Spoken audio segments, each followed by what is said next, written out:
writers and performers who helped them. They're all going to come out together. Thomas Smothers, Dick Smothers, Bob Einstein, Steve Martin, and Mason Williams. Welcome them, please. Fellas.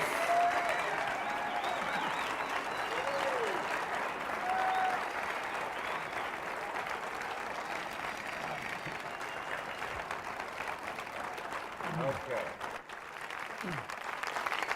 All right. A very well-deserved round of applause. Are we full here? We were worried about it. Yes. See? They still love you after all these years. Now, my first question, I'm old enough to remember your original show, the sitcom, where you were angels. And then we saw you make guest appearances in those cherubic little outfits. When you got this show, I don't think anyone thought you were political. My question is, was this a Trojan horse? Were you always planning to do this? Well, the Angels were communists. No, we were,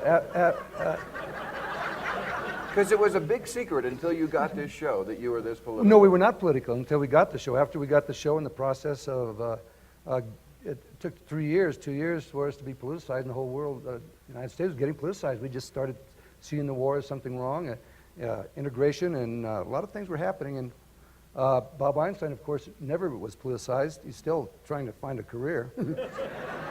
Time on the end. Don't raise your hand, Mason. This is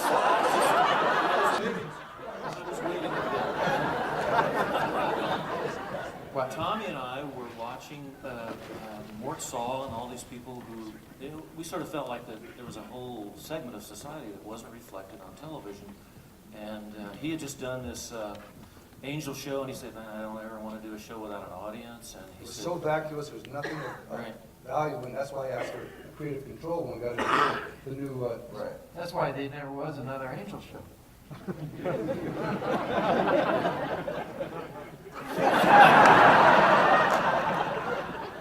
They're starting to realize this is really about them.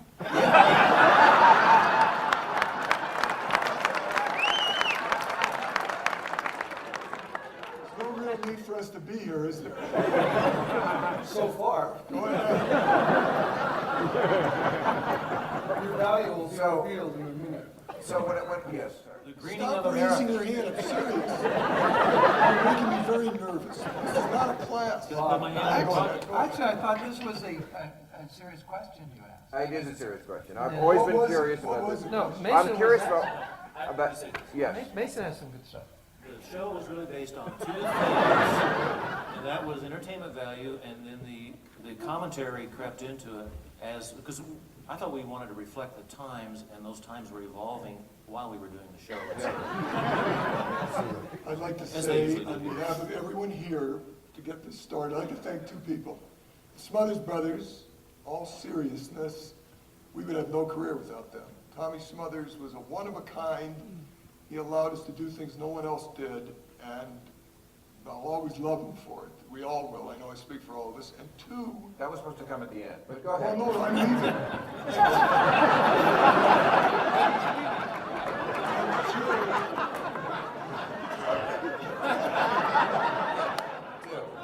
Two, I would like to thank Bud Friedman because of the improv, because he's been here all weekend and no one's thanked him. Okay. I like to say that Yeah. there also wasn't just us. Well, who else was there? There were many other writers on the show. Yes, Alan Rob. Bly. Okay. Bly. I think we all know Rob Reiner. There was But Rob. he wasn't really on the Smothers Brothers, he was on the Glenn Campbell. No, he was on the Smothers. Mike Marmer, Stan Burns. No, Mike Marmon and Stan Burns weren't on the on the Smothers show. Brothers. They were on the They were very important. Well, who were those guys? This answers my next question. Why are there no more variety shows? Seriously, why are there no more variety shows? I mean, that's I can't not... understand, they don't want to watch people go, yo, yo.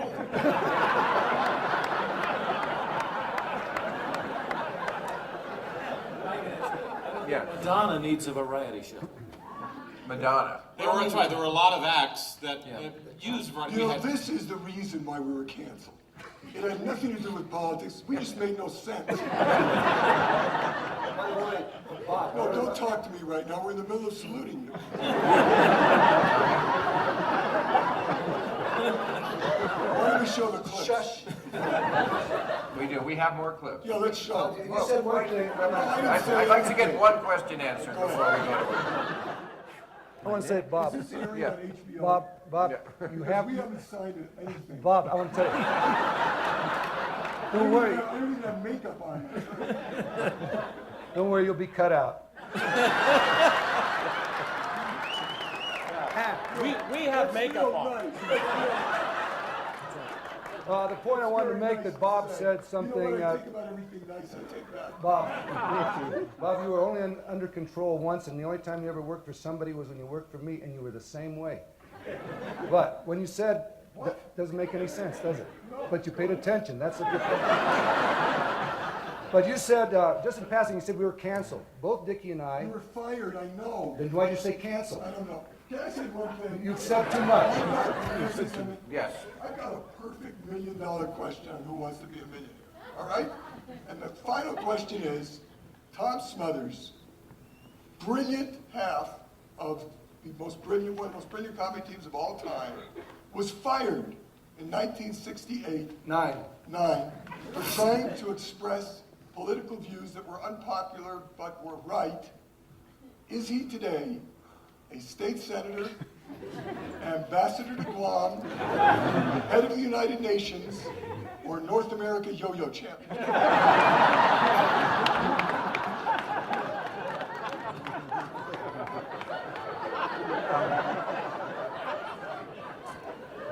You bring up a very interesting point, totally inadvertently, because you keep slighting Dick Smothers here. No, Yes. I don't, not at all. Because the straight man, as anybody in a comedy festival knows, is, there is no act without the straight man. That's right. The straight man, as I mentioned to you, the straight man in any comedy team defines the comedy team. Any comedy team has been successful over any length of time, has history, had a brilliant straight man. He is the beat, the truth, the straight man audience has to believe the straight man. If they don't believe the straight man, they will not believe the comic.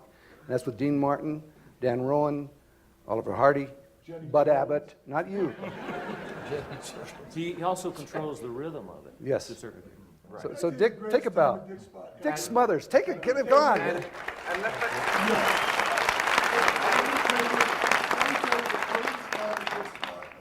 Ever, because This is not your who they were on the show is who they were in real life.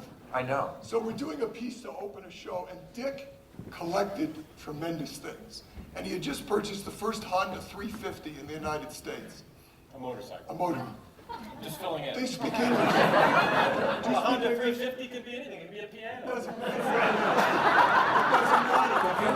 Who cares? What is a piano? Riding in on a How do piano. you know? It's very possible to ride a piano. I'm interested, what did I do? So do you want to show the clips? You want to No, I do, but I want to ask this question first. Do you want to finish the story about the piano? No, finish that up. I mean the motorcycle? A duck walks into a bar, No. gets up in the bar, and the bartender says, "What are you doing here?" And the duck says, "Do you have any grapes?" The bartender says, "Get out of here." The duck comes back in the next day, gets to the bar, and says, "Do you have any grapes?" This goes on for 5 days. Last day, the duck comes in, the bartender grabs him by the neck. He said, "You come in here again and ask for grapes, I'm gonna nail your feet to the bar." He throws him out the door. Duck comes in the next day and gets in the bar. The bartender said, "What do you want?" He said, "You got any nails?" He said, "No." He said, "You got any grapes?" What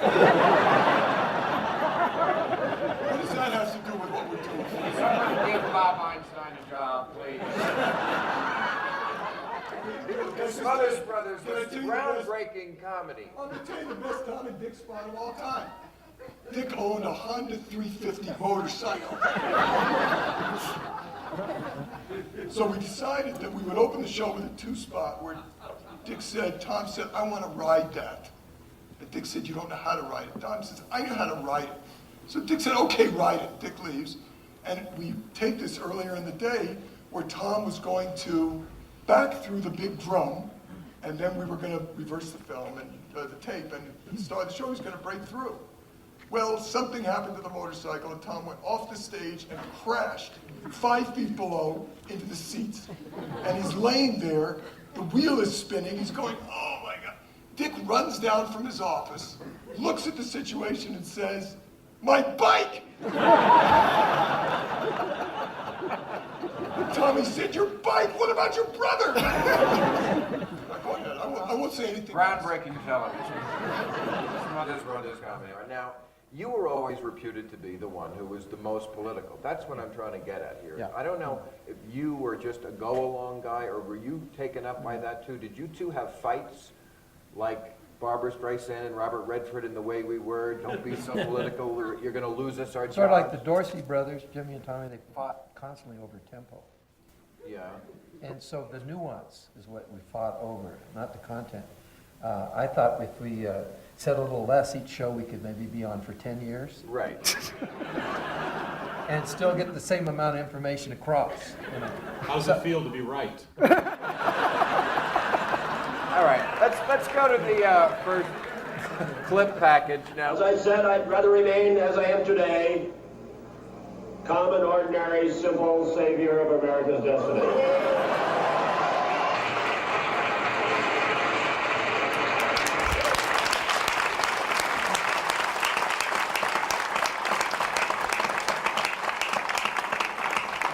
I'd like to just add that it was Mason Williams, I believe, who created that campaign and the idea, really.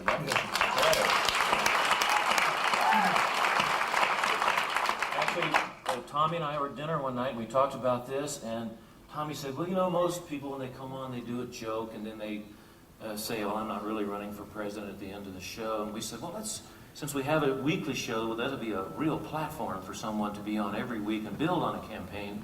And so we decided Pat would never cop out that he was just a comedian. He would always be running for president. And of all the things that Smothers Brothers had on 2.5 seasons was on the air, was the most defined color of any and most defined individual was Pat Paulson.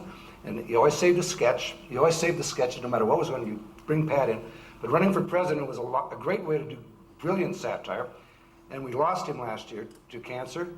And we have with us tonight, and I'd like to acknowledge her, who gave Pat Paulson some wonderful, wonderful years. The last years with Mrs. Pat Paulson, Miss Noma Paulson. I'd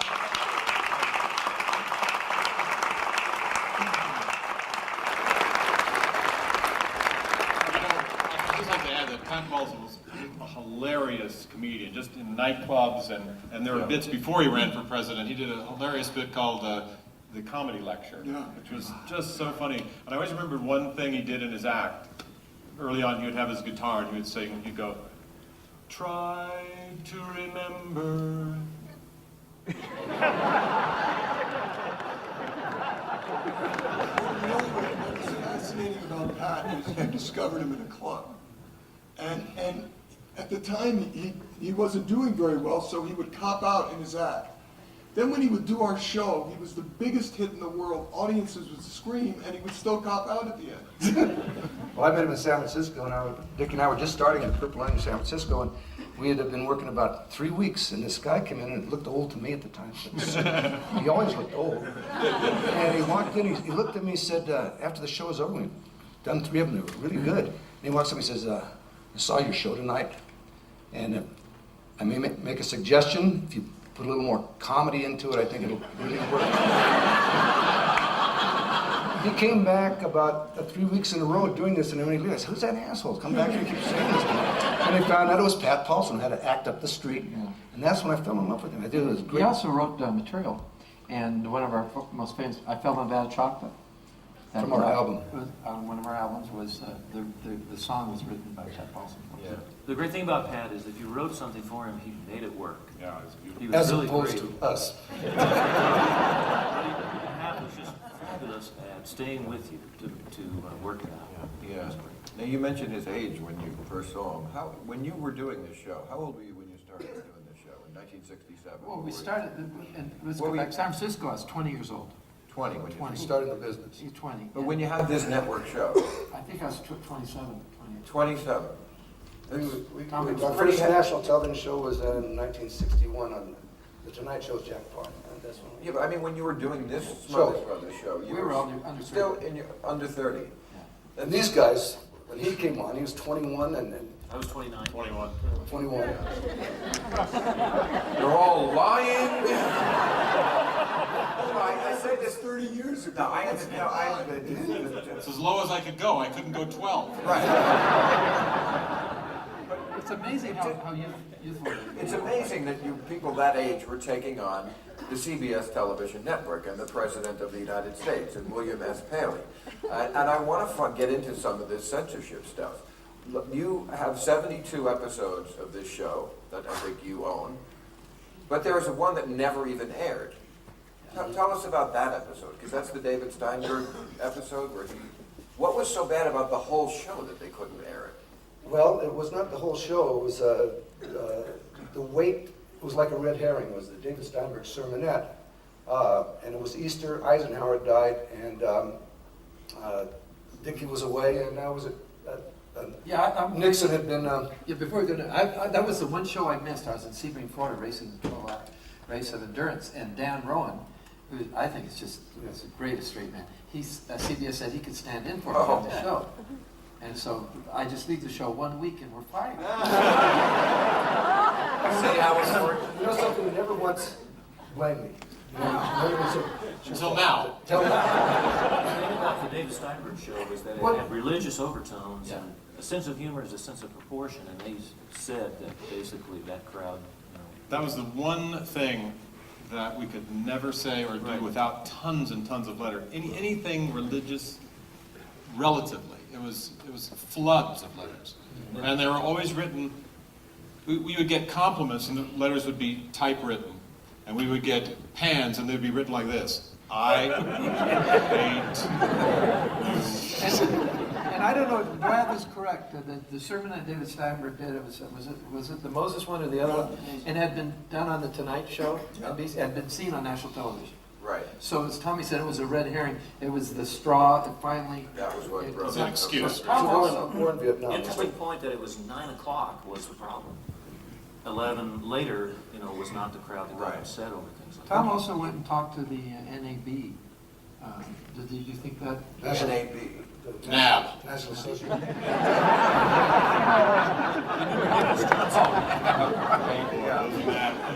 boy. They were really tough back then, NAB. Yeah.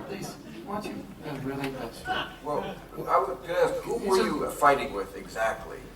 It was the National Association of Broadcasters. We were told we were threatening their license renewals. We had to put the shows. The whole last year had to be pre-screened for every single affiliate. And that was air freighted. Some person took a tape, flew on an airplane Saturday To New York. And then showed it to deliver it there. And during the editing requests for deletions, we were a little late in getting it to them. But I remember at those times we edited with a razor blade, and it would put. That's how you edited videotape, big pieces of 4-inch videotape. So they said, well, it was totally Vietnam War. That was it. Nixon was in. Right. Dr. Stanton, William Paley, and Walter Annenberg were both now looking for the court of St. James. You know what? But I always we dug in the files every single thing we ever did. We couldn't come up with something now that they would even believe that anybody would even censor.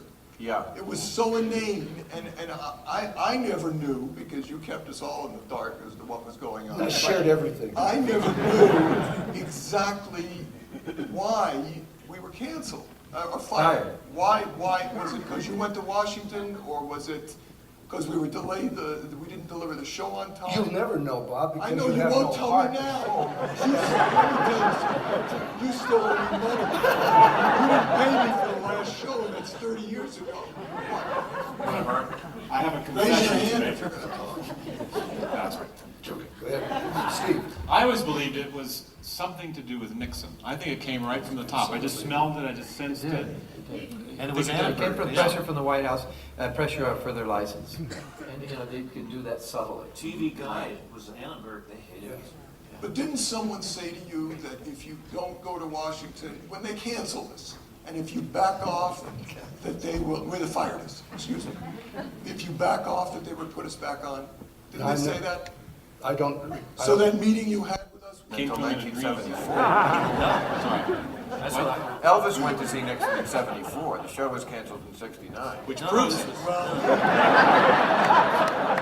He really was right, but he made his point. Really, quite Don't say that to Mason. Yeah, that's quite a conspiracy. Okay, that's right? why, you know that weird trip when he You want to show the other clip?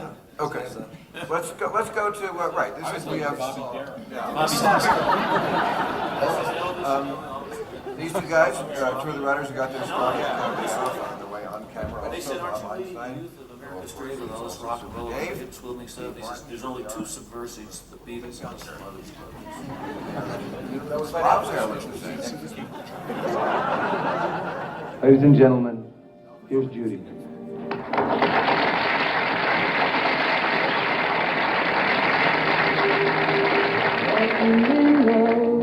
Empty hallways, a pale dead moon in the sky streaked with gray.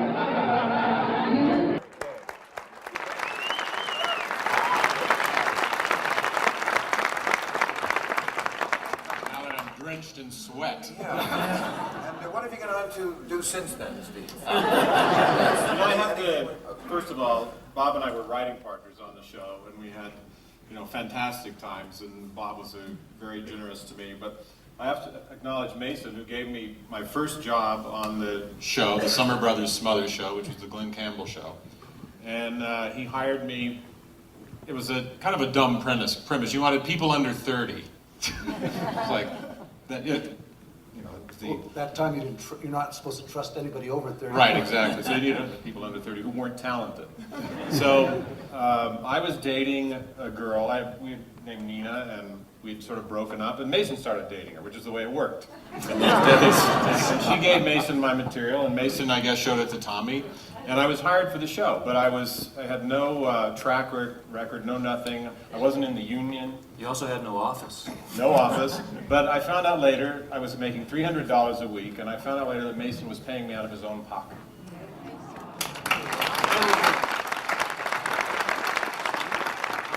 I remember going to... Remember when Nina I think you would have put him in one of your movies. I remember... I'm not that generous. I'm not grateful. I remember going to Tom, and because Steve was sitting out in the hallway without an office. I remember going to Tom and said, Steve Martin's out in the hallway, hasn't got an office, and look at those feet, nobody could get by. And I said, he's got to have an office. And he said, well, he's not Steve Martin yet. Well, I would love to know about the process that went on there behind the scenes. How did you pitch ideas? How did you get your stuff on the air? It's insane. The whole thing was insane. We worked, I would say we worked 18 hours a day. And we Yeah. were kids, so it didn't matter. And Tom, Dick always surprised me because I never saw him study anything, and he never missed a beat. I would come in to give him a note, and he would give a hot oil massage from his secretary, and he would come out, and he would nail it.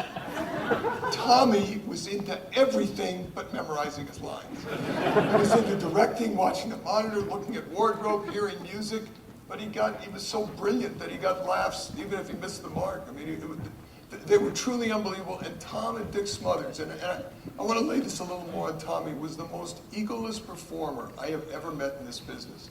I've never met anyone who cared so much about seeing other people do well. And that's where the crying shame of them getting thrown off the air is. He had the Glenn Campbell show, he took Glenn from nowhere. He had the Smothers Brothers, and he had 2-hour replacements for those shows. He could have had 4 hours of television on a week. So that's the real crime because of Thank you very much. I did for some nice things for some people, little stars, but you were the only failure. That doesn't mean you didn't try. I didn't try. What about this writer's show? That was the worst piece of shit in the history. Well, what was The concept was that we thought we were funny enough to do a show with writers. Excuse me. It was the lowest rated show we ever had. Once every season, we would bring the writers, as all the writers were performers, folk singers, pickers. Let me just tell you writers, one and thing. we'd I always just have to tell you one thing. How dangerous he was. When he would go home at night and come in the morning, we knew there was going to be a total upheaval. Stuff was going to be thrown out because he would talk to his neighbor or something. And his neighbor would give him, his gardener would say, you know what, it'd be better if you did this. And boom, come right. All of a sudden, one day, we had this man show up. He was 78 years old, and his name was Cy Howard. Famous writer. Famous, yeah, he wrote My Friend Irma, and, which was really conducive to our way of thinking, our show. And so the first meeting we had, he said, sit down, I want to tell you something. He said, I'm an old man. He said, I can't get a hard on. Let's do a sketch on it. I said, Cy, how exactly did you get this job? He said, Sunday I had an open house. Tommy was going to buy my house. He hired me. This was the only show with 4 banjo players. Yeah. 4 banjo players, and also I want to say something here of the feedback nature where I got most of my feedback, not from the gardeners and stuff, it was from Mason Williams.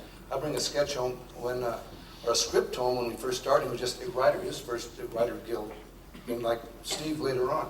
Now I take it and read the script together. He said, bullshit, bullshit. I said, bullshit. And I go in there, I say, read the first reading of the script on Monday. I go, oh, this is bullshit. Well, we'll work on that. And then I start bringing in more and more younger people, and then to the point where the 1969 was, that season was a little wired, a little out of control. A little high. A little high. I was going to ask about that. Wait, can I say something about... Yes? One of the great things about the Smothers Brothers show was they wanted to develop writers, not pieces. And so they would perform a piece the way you wrote it the first time so that you would see where you weren't hitting the mark. Right. Because if the head writer takes it away from you and changes it, then you don't see where you... Well, they all got to work the piece through. It wasn't taken away from them and taken to a head writer. So many of the people came off the show, went into other shows. They produced a lot of people were producers and created their own pieces because they were allowed to do it and not isolated. And that was the most exciting part of having the show was finding these people. Yeah, and I thought when we got fired, there was in place a production entity. And I think, Mason, you hit on that. You possibly, or Bob, we could have 4 hours on the entity. We had, Tommy took the director, Tim Kiley, from Ed Sullivan, the best live director in television. And Tom had all these writers. And when they were in place to go into new products, and when they fired us, I think most of them did they go to the Sonny and Cher show? Called the Sonny and Cher Smothers Brothers show. I mean, Hey, you, Steve, you worked on the Sonny and Cher? I did. And you did too? Yeah. Mason? I did. You did. I'd like to, Why didn't they hire you? Mason was with Elvis. my wife Kate was a dancer on the show, and she used to say that We all knew Kate. everyone really, everyone wanted to come to the show early and stay as late as possible because it was really an exciting thing to be involved in. The Sonny and Cher show? No, the Smothers Oh, show. what was the Sonny and difference? Cher should ride as late as possible. Leave as early as possible. Is that what it felt like? That was right No, after it was the fine. taping. Thank you, Matt. I remember the strangest thing is, one week, this had to do with the ratings, and one week we would have the Beatles on. We'd be so excited. The Beatles had never been on American television. And we were just like, we're the greatest thing that has ever happened because we're having the Beatles on. And the ratings come out and they'd be fine. And then next week they would have Kate Smith on and the ratings would be through the roof. Kate Smith was always one of the highest rated shows. But that was the toughest part of the writing, is when you had a guest like Kate Smith. Tell them that. And he would come in and say, all right, do a Kate Smith Smothers Brothers spot. So it was one of the first things I ever wrote. It was a bumper between the shows, a 1-minute piece where Kate was dressed like Oliver Hardy and Tommy was dressed like Stan Laurel. And all she did is look at him and say, here's another nice mess you got me in. So we go to the read-through. She reads it and then stands up and says, who wrote this? So I stood up, I said, I did. She said, you're the reason I'm walking off this show.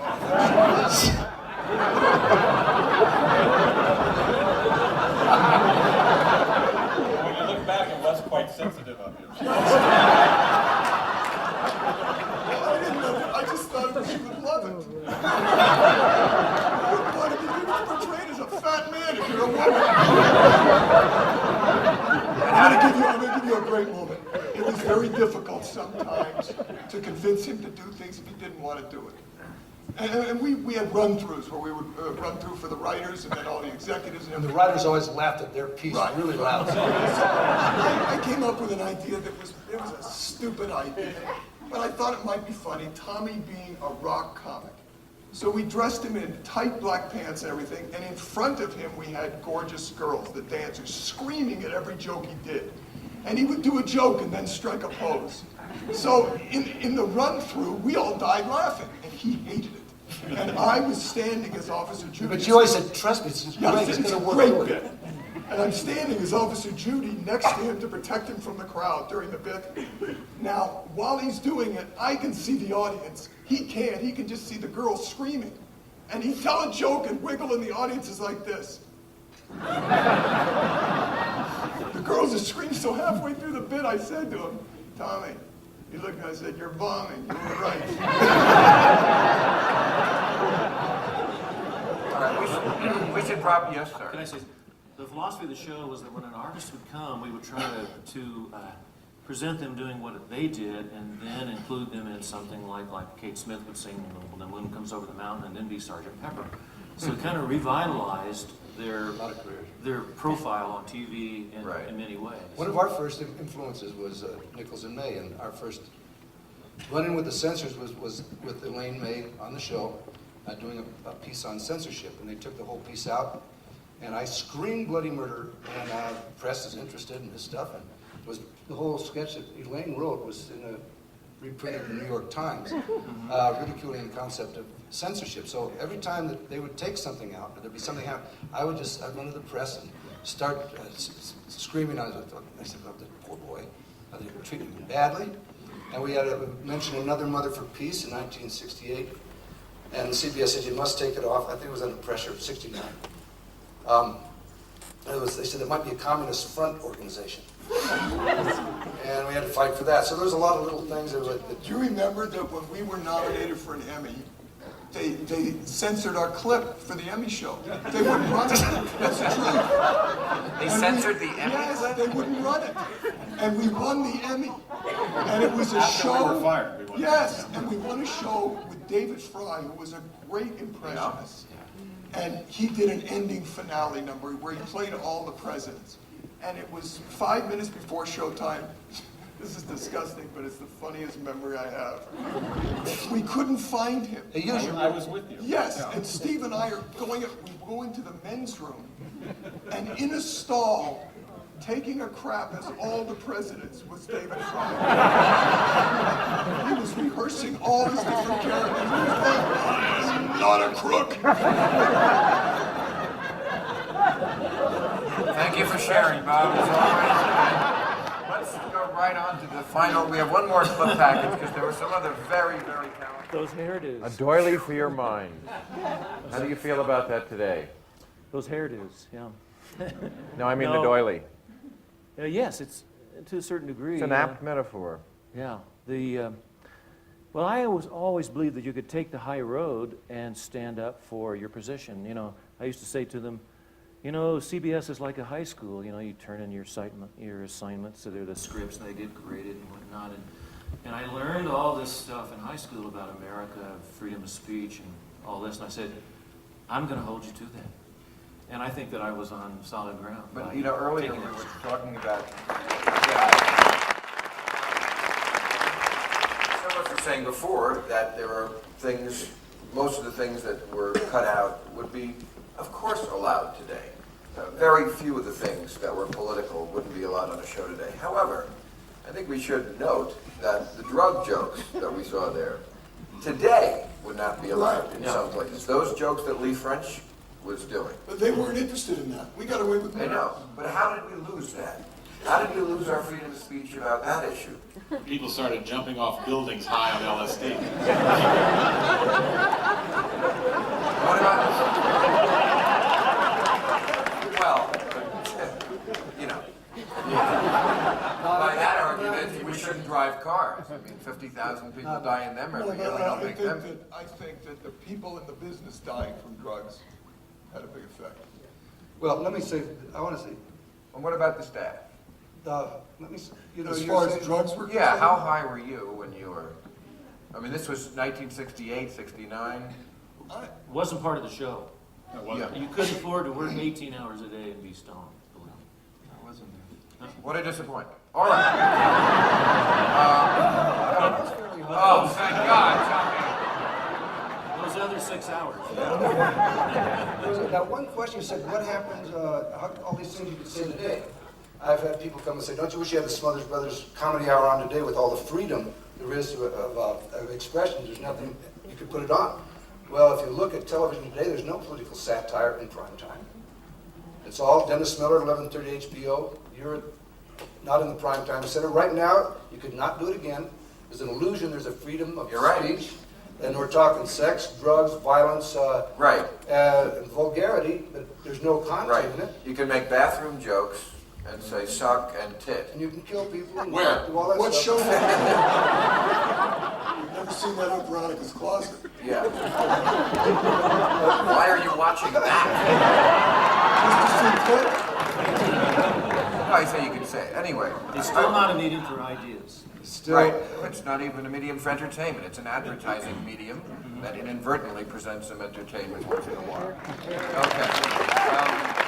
want to ask how much these battles, now I guess you guys were not on the front lines, he was protecting you or fighting him. How much did they take a toll on you personally? I mean, they say a president ages more than his 4 years in office. Do you think you aged more than your 3 years during that show? I know you two went to couples therapy. That was years later. Oh, yeah. And it did work. I think, Yeah, well, I'd like to say, and my feeling of it back there, Tommy was the bumper. Tommy was the protector. Tommy was the fighter for the writers. He stood up front. Basically, you're really the moral strength of the show. That's really true. And Tommy listened to you a lot, and he listened to all the young writers. And some of the writers made my brothers seem conservative. They were so radical. I think Rob Reiner was in your way face. past out there. But Tommy, So Rob Reiner was on the show. That was the Summer show. Summer shows. We were partners. Rob and I were partners on the Glenn Campbell show, which was the first summer show, and then Bob and I became. And why isn't he here? What, Because he's he too wasn't big? really on the Smothers Brothers show. okay, so anyway, Tommy Well, we was... couldn't get him. I'd like to say... This is just like a lot of forums I see on television and nobody ever finishes a thought. Yeah. It drives me crazy. I guess that's the straight man in me. Yeah. But, Go ahead. Tommy would say something about the question, does it age you more than the calendar time or whatever. Tommy went to bed with the problems and the pressures. He was part of the creative force, but he listened and he assembled all these young people without a lot of credits, as I've already said. But then when he stood up for them and fought for them, and so his memory of that would be as the guy who was going into the offices and talking to the guys. He took the brunt of it. But I don't think it I wasn't standing up for that. I was standing for the concept. Yeah, It was the exactly. concept that someone could go in and say, you cannot say this. I said, I have creative control, and these are the people, these are our ideas. Why are you saying we can't do this? Tell me your reason. And they said, well, because. And there's nothing, you become a poster boy for when you get hit by a drunk driver, a mother for mad, or I became a poster boy for censorship. And it was because if they touch you, all of a sudden you find yourself speaking, and then people are encouraging you. You're like, yeah, come on, stand up for that. And it was very exhilarating, and I lost my sense of humor for about 3 years after that. Everything I heard, and when I go on a talk show, I'd hear serious problems I would not see. I saw Jane Fonda on the Tonight Show with Johnny Carson, and she had Cesar Chavez, and she talking about some animals and talking about Vietnam, and I saw this dreadfully stern instance. I said, man, for the last 3 years or 2 years, I found what you lost. I saw her and I said, I don't have any sense of humor. I turned her right around, so I owe her big debt of gratitude, because we can get caught up in a cause and get caught up in something that means something you seem to be more than is the big picture. I lost the big picture. And, yeah, but I don't think any of us ever You've dreamed never- you would be fired. I mean, we were so hot. The show was so hot. We had the youngest demographic in the history of television, as far as teens coming to a television on a Sunday night. We were beating Bonanza. But did they So care even- that much then about the young demographic? They cared about everything, but obviously the pressure was coming from Elvis. Still is. No, the pressure was coming was also coming from from Nixon. Yeah. Demographics was not a word that was used. I was gonna say, I don't, back then, wasn't every No, viewer it equal? was, no, they were very, they Really? were, They had their breakdowns in the 13, yeah, they were 15, very, And they wanted the young? yes, absolutely. And we were beating Bonanza. That was impossible. So no one ever thought that we were gonna be fired. I think if you thought that we were gonna be fired, you would have backed off like the chicken shit that you are. Well, let me say, I did understand that there was a crisis coming as I rid myself of some material things in the last final year of the show, thinking that I might make decisions that would not be fully courageous if I was having to cover some expenses I didn't. So I got rid of big houses and all that kind of stuff, and so I could go straight at him with that. You mean you divested yourself Yes. of property, so Yes. you couldn't be sued or something? No, so I wouldn't Couldn't have be the payments. So I wouldn't be held like a. There's people that no, will Oh, leave I see off, what you mean. I So didn't you wanna- could afford to be fired. I could Right, afford right. to And fire. we had our stuff taken from us too. Thanks for telling us. At that point, you didn't have. I any was stuff. out buying houses. You're selling shit and I'm buying stuff. I was driving to work in my Jaguar XKE when I heard we were canceled.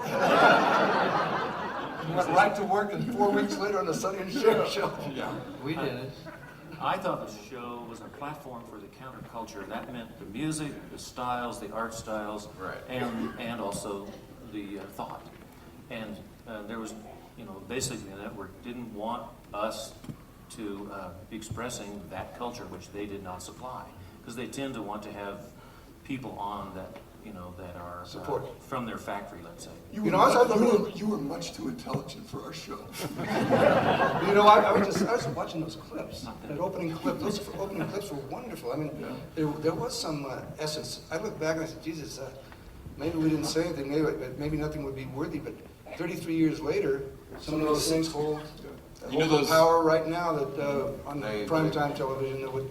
It was hold up. nostalgic for me because a lot of those intros where you would say, and now I'd like to present, I wrote those. How about a hand for our panel, ladies and gentlemen?